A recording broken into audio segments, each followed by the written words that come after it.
लोग के गाना के अरे गुजरल नजरी से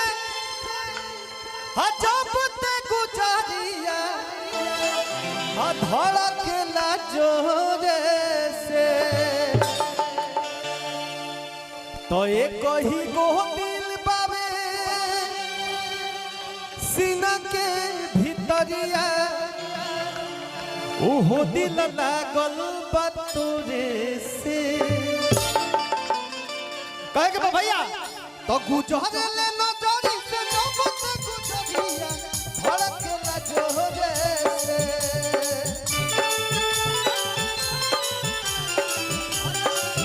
भैया राजन भैया कुछ मिसिंग होता है एगो चीज चाहे ओकर आवाज कम हो गई लोखे चाहे कुछ होखे एगो मिसिंग होता पॉइंट तो गुजरल नजरी से जब ते गुजरिया धड़केला जोरे से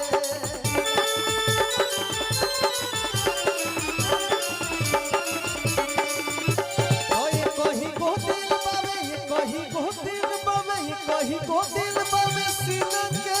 भीतरिया तो ये कहीं को दिल बावे सीना के भीतरिया ओहो दिल लागल बतोरे से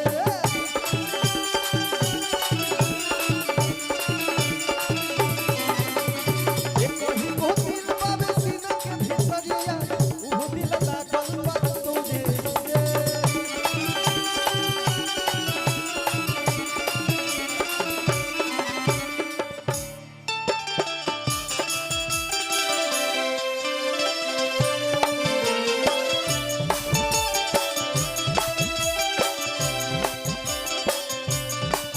जितना भी यूट्यूबर भैया लोग बा सबके प्रणाम बा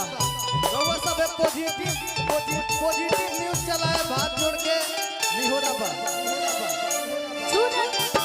एहे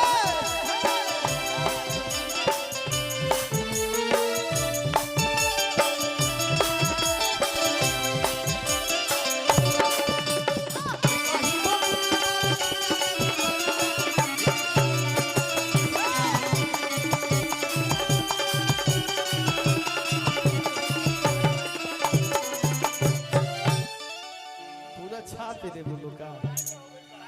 तमरीग नैनी जस नैना मिलल बाटे ओठवा पर मुस्कान खिलल बाटे एगो हमरा होई नहीं के बुझात कि सब लोग तो देसी लगता है विदेश से बड़ी का ई रसियन है हैं ई रसियन है एने बु का नामो हतार हो अपने दीक्षा। देश में तो इतना गोरी लोग ना होला भाई दीक्षा खेते में लोग जरे लगा दे देना हमरा के भिक्षा क्या नाम है आपका दीक्षा तनी बोल दो थोड़ा सा लोग की शांति मिल जाए का नाम हो दीक्षा सुनाई ला ना सुनाई ला देखिए आपके कितने लोग यहाँ चाहने वाले हैं थोड़ा सा ऐसे बोलिए कि पीछे भी लोग हैं पीछे के लोग भी सुने क्या नाम है आपका दीक्षा सुनाई बा आई देखा ठीक बा आप डांस देखिए आप लोग हर बात तनी रखल तलिया में कि हर बात तनी रखल तलिया में रसियन नचे आइल पिया बलिया में एगो यही क्षेत्र के लड़का बानी गायक बानी अतुल ठाकुर जी इधर आइए अतुल भैया आइए है नहीं हमारे भोला भाई भी आएंगे आप लोग यहाँ के गाना बहुत सारा ये सुने सब कलाकार अतुल भाई हमारा करे का जिला बलिया जालू हमार भोला भाई सब लोग बलिया के कलाकार है ये कलाकार के ढेर सारा प्रोत्साहन दिलो आशीर्वाद दिलो अनेक शब्द बोल दी तो का हो काल बा सबके प्रणाम करतनी है से आशीर्वाद देके एगो तनी ताली बजा दी तो हमार गाना आज से 1.5 साल पहले आइल है करेका जिला बलिया जलू के सुन ले बा